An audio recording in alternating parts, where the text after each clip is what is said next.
హ్మ్. నమస్తే, welcome to college TV. అసెంబ్లీకి ఎదురుగా ఉన్నటువంటి అమరుల స్తూపం వద్ద ఉన్నాం. అయితే అమరుల స్తూపం ఎట్లా వచ్చింది, దాని రూపకర్త ఎవరు అనేది మాత్రం ఇప్పటి తరానికి అసలు ఎవరికి తెలియదు. గతంలో ఉద్యమాల్లో ఉన్న వాళ్ళకి కావచ్చు, ఉద్యమకారులకు కావచ్చు, బలంగా తెలిసినటువంటి వ్యక్తి ఎక్క యాదగిరిరావు. అయితే రేవంత్ రెడ్డి నిన్న ప్రకటన తర్వాత ఎక్క యాదగిరిరావు పేరు బలంగా రాష్ట్రంలో వినిపిస్తూ ఉంది. అయితే అమరుల స్తూపానికి గల కారణాలేంది, ఈ స్తూపం ఈ నిర్మాణానికి గల కారణం ఏంది, ఆ నిర్మాణంలో ఉన్నటువంటి ఆంతర్యం ఏంది ఆయన నుండే తెలుసుకునే ప్రయత్నం చేద్దాం. నమస్తే అన్న. నమస్కారం అండి. అన్న, ఎట్లా అనిపిస్తుంది? ముందుగా మీ పేరు రాష్ట్ర ముఖ్యమంత్రి తీసినందుకు మీకు శుభాకాంక్షలు అన్న. చాలా కాలం తర్వాత ఇప్పటి సమాజానికి మిమ్మల్ని గుర్తు చేసినందుకు ముందుగా మీకు అభినందనలు. అలాగే మీ 10 ఏళ్ల కాలం నుండి మిమ్మల్ని తెలంగాణ ప్రజలు గుర్తించుకోలేరు, ఇప్పుడన్నా గుర్తించుకుంటారు అని చెప్పేసి అనుకుంటా ఉన్నారా? ప్రజలను అనకండి, తెలంగాణ ప్రజలు గుర్తించలేదు అనే పదం వాడకండి. ఓకే. తెలంగాణ ప్రభుత్వాలు, తెలంగాణలో 10 ఏళ్ళు పాలించిన ప్రభుత్వాలు గుర్తించలేదు. ఓకే. కానీ ప్రజలలో నా పేరు ఉన్నది, వాళ్ళు చాలా బాధపడుతున్నారు, అది వేరు సంగతి. ఓకే. ఎందుకంటే ఈ మెమోరియల్ను గుర్తించకపోయేది, మెమోరీ ఇనాగ్రేషన్ కాలేదు, డెడికేషన్ కాలేదు, దీని దగ్గరికి ఎవరు రాలేదు ప్రభుత్వం తరఫు నుండి. అందుకొరకు ప్రభుత్వం గుర్తించినందుకు ప్రజల లోపల పెద్ద బాధ ఉంది. వాళ్ళ ఒక ఒక విధమైనటువంటి ఉద్యమం ఉన్నది వాళ్ళ దగ్గర, దీన్ని ఎట్లాగైనా గుర్తించాలని. ఎట్టకేలకు 10 ఏళ్ల తర్వాత రాష్ట్ర ప్రభుత్వం మీ పేరును ప్రస్తావించి మీకు ₹1,00,00,000 నగారా కావచ్చు, 300 గజాలు ఇస్తామని చెప్పేసి ప్రకటించిన తర్వాత మీకు ఏమనిపించింది? పైసల విషయం పక్కన పెట్టండి, అవన్నీ ఇచ్చే లాంఛనాలు ఎక్కువనో తక్కువనో ఉంటాయి, అది వేరు సంగతి. దాంట్లో దక్కలు లేదు. వాళ్ళు ఇచ్చిన ఒక విషయం చెప్తాను నీకు. వాళ్ళు దయతో ఇచ్చిన ఒక రూపాయి మాత్రం కూడా చాలు, అది ఒక విధమైన సంతోషం. ప్రభుత్వం ₹1 ఇచ్చిందండి, దాంట్లో ఎంత సంతోషం ఉంటుంది, గుర్తింపు దక్కుతుంది. మళ్ళీ ప్రభుత్వం దగ్గర పిలిచి వాళ్ళు ఇచ్చిందంటే చాలా గొప్ప విషయం కదా. మళ్ళీ సీఎం స్టేజ్ మీద, అంత పెద్ద స్టేజ్ మీద అనౌన్స్ చేయడం అంటే చాలా గొప్ప విషయం. మళ్ళా అది నేను ఒక విషయం చెప్తా. ఆయన పాపం రేవంత్ రెడ్డి గారు అక్కడ నీకు ఆయన దగ్గర పైరవి ఎవరు చేయలేదు. ఈ ఫలానా వాళ్ళకి ఇవ్వాలి, ఫలానా వాళ్ళకి ఇవ్వద్దు అంటే పైరవీలు చేయలేదు. ఆయన స్వయంగా సంకల్పించి ఎవరెవరు నిజమైన ఉద్యమకారులు, ఎవరెవరు కళాకారులు అంటే గుర్తించి అక్కడ నిన్న అనౌన్స్మెంట్ చేసిండు. ఒక అనౌన్స్మెంట్ చాలా సంతోషకరంగా ఉంది. ఓకేనా. దీన్ని అప్పట్లో 1976లో నిర్మించారన్నా? 74లో. అంటే ఆ కాలంలో 4 లక్షలు అయినాయి అని చెప్పేసి విన్నాము.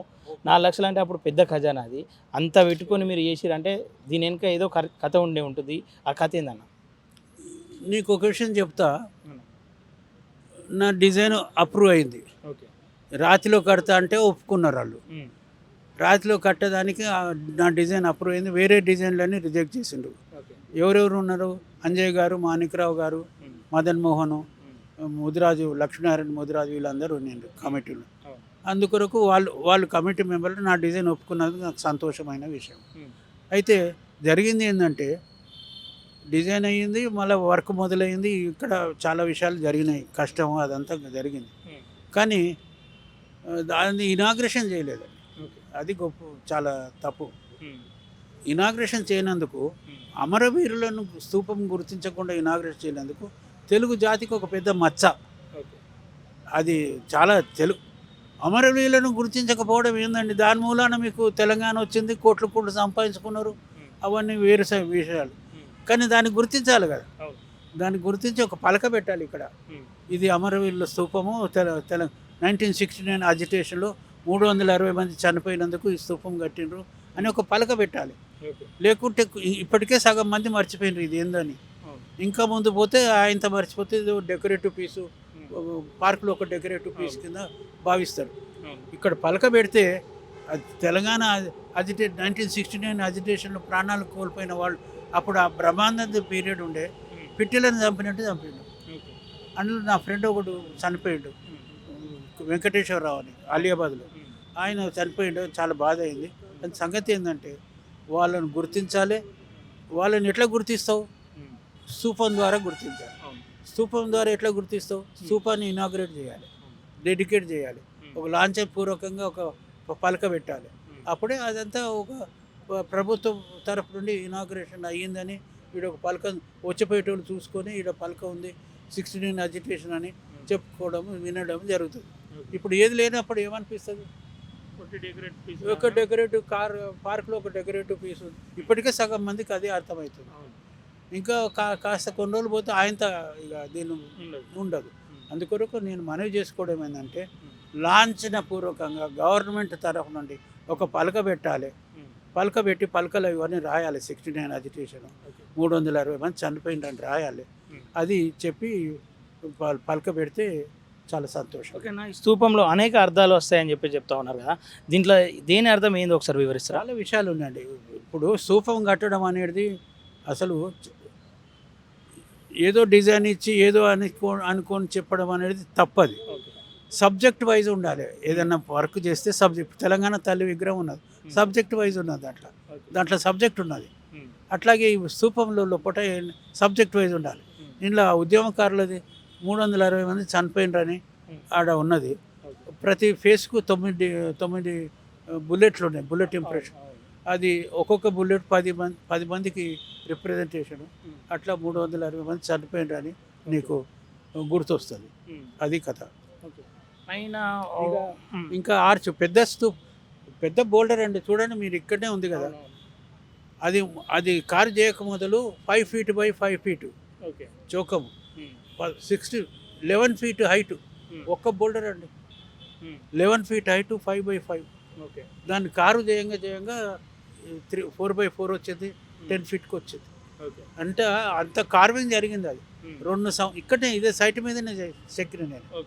ఇక్కడనే తెచ్చినా, ఇక్కడనే వేసినా. అప్పుడు అందరూ వస్తే చూసుకునేవాళ్ళు.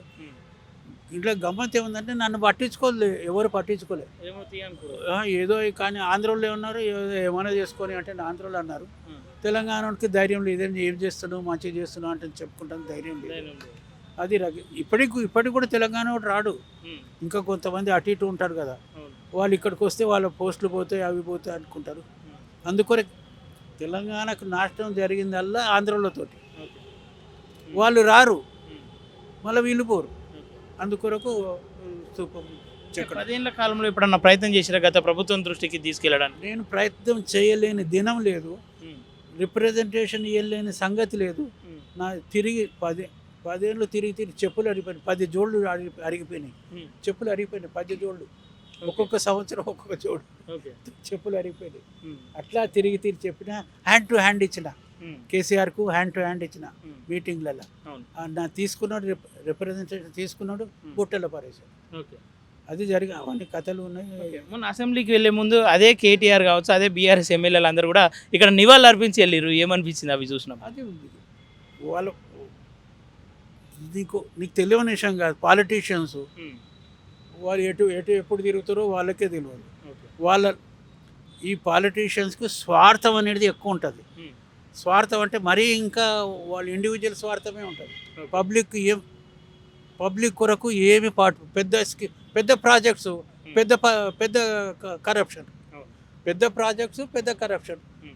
ప్రాజెక్టులు కట్టేటప్పుడు దాన్ని నాశనం చేసిన, అది చరిత్రలో ఉన్నది. నేను చెప్పాల్సింది ఆ రకంగా. ఇప్పుడు మళ్ళీ వాళ్ళు వచ్చి మేము తెలంగాణ మనుషులం అని చెప్పుకోవడం అది జరుగుతుంది. దాంట్లో ఏమి మీరు తప్పుపట్టాల్సిన అవసరం. పాలిటీషియన్స్ వాళ్ళ ఆటలు వాళ్ళకు ఉన్నాయి. వాళ్ళ ప్రయత్నాలు, వాళ్ళ వసూలు వాళ్ళు చేస్తారు, అంతేగాని దాంట్లో మనం ఎక్కువ లోతుగా పోవాల్సిన అవసరం లేదు. ఓకే అన్న, ఫైనల్గా 1 year అవుతా ఉంది కాంగ్రెస్ వచ్చి. 1 year రోజు మిమ్మల్ని గుర్తు చేసిర్రు, మీలాంటి 9 మందిని గుర్తు చేసిర్రు. ఇంకా మీకు కాంగ్రెస్ ప్రభుత్వం పైన మీ అభిప్రాయం ఏంది? ఇంకేం చేస్తే బాగుంటుందని మీరు అభిప్రాయపడుతుంది? కాంగ్రెస్ ప్రభుత్వం పైన ఒకే ఒక అభిప్రాయం అండి నాది. కాంగ్రెస్ ప్రభుత్వంలో రేవంత్ రెడ్డి గారు ఉన్నారు. ఇప్పుడు రేవంత్ రెడ్డి గారు ఉన్నారు. ఆయన రాకమొదలు మీరు వినాల్సింది ఈ విషయం. ఆయన రాకమొదలు, రేవంత్ రెడ్డి గారు రాకమొదలు కేసీఆర్ని దించే మునగాడే లేడు అనుకున్నాం మనం. కేసీఆర్ను దించే మునగాడే లేడు అని అంటే పబ్లిక్లో ఒక ఒపీనియన్ ఉండే. ఎందుకంటే కేసీఆర్ బ్రహ్మరాక్షస, దాన్ని తట్టుకోవాలంటే ఎవడు లేడు అని ఉండే ఒపీనియన్ ఉండే. రేవంత్ రెడ్డి వచ్చిండు, తట్టుకున్నాడు, వాడిని కింద పడేసిండు, రాజ్యం వెళ్తున్నాడు. అది కథ. రేవంత్ రెడ్డి దగ్గర ఉన్న గొప్పతనం ఏంటంటే విజృంభణ. మళ్ళా ఇంకో గొప్పతనం ఏంటంటే తెలంగాణ కొరకు ఆయన పాటుపడతా అని సంకల్పంతో ముందుకు వచ్చిండు. మూడో విషయం ఏంటంటే కాంగ్రెస్ పార్టీ తెలంగాణ ఇచ్చింది, లెక్క చూస్తే కరెక్టే అది. ఓకే. సోనియా గాంధీ పీరియడ్లో కాంగ్రెస్ తెలంగాణ వచ్చింది. ఆమె ఆమె ఆమె విషయంలో మీకు చరిత్రలో ఉన్నది. నేను చెప్పాను ఏంటంటే తెలంగాణ విషయం ఒకటే పక్కన పెట్టండి, ఇంకా వేరే కావాలంటే నేను ఇది తీసుకుంటాను. ఆంధ్ర పాలకుల అది దానిపైన ఆమె పైన ప్రెజర్ ఉండే, ఆ ప్రెజర్ను తట్టుకొని ఆమె అన్నది నేను తెలంగాణ ఇస్తే డిసిషన్కి వచ్చిన, ఆ డిసిషన్ నేను మరవలేను, ఆ తెలంగాణ ఇచ్చే తీరుతా, what may come what may go అన్నట్టుగా మాట్లాడింది. అది తెలంగాణ ఇచ్చింది ఆ సోనియా గాంధీ. కరెక్టే, దాంట్లో doubt, everybody knows about it is history. Telangana ఇచ్చింది సోనియా గాంధీ, దాన్ని సపోర్ట్ చేసిన ఆమె చిన్న తల్లి అంటారు కదా, సుష్మా స్వరాజ్, బీజేపీ సపోర్ట్ చేసింది, అదంతా పక్కన. కానీ ఇచ్చింది మటుకు సోనియా గాంధీ, అది మనకు చరిత్రలో ఉన్నది. ఫైనల్గా తొలి దశ మళ్ళీ దశ రెండు ఉద్యమాలను చూసిర్రు. సాగునూరులో తలకాయ పెట్టి తీసుకొచ్చిన కేసీఆర్ అంటా ఉండు. అనేక మంది ఉద్యమకారులు ఇప్పటికి కూడా బయటకు తెలియని వాళ్ళు, వాళ్ళందరికీ ఈ ప్రభుత్వమైన గుర్తింపు ఇవ్వాలని చెప్పేసి మీరు కోరుకుంటా ఉన్నారా? వాళ్ళందరికీ గుర్తింపు ఇవ్వాలి. ఈ పాత సంగతి అవుతుందో మీరు ఇప్పుడే అన్నారు కదా, తలకాయ పెట్టి తెచ్చిన అది చేసిన, అదంతా మర్చిపోవాలి వాళ్ళు. ఎప్పుడు మర్చిపోతారు? తెలంగాణ అభివృద్ధి అయితే మర్చిపోతారు, తెలంగాణ కొరకు పాటు పడితే మర్చిపోతారు. ఆ విషయం ఇప్పుడు రేవంత్ రెడ్డి గారు సంకల్పం చేసిండు, అది జరుగుతుంది. ఆయన పక్క తెలంగాణ అండి, తెలంగాణ అభివృద్ధి కొరకే పాటు పడతాడు ఆయన, ఇంకా వేరే విషయం లేదు ఆయన దగ్గర.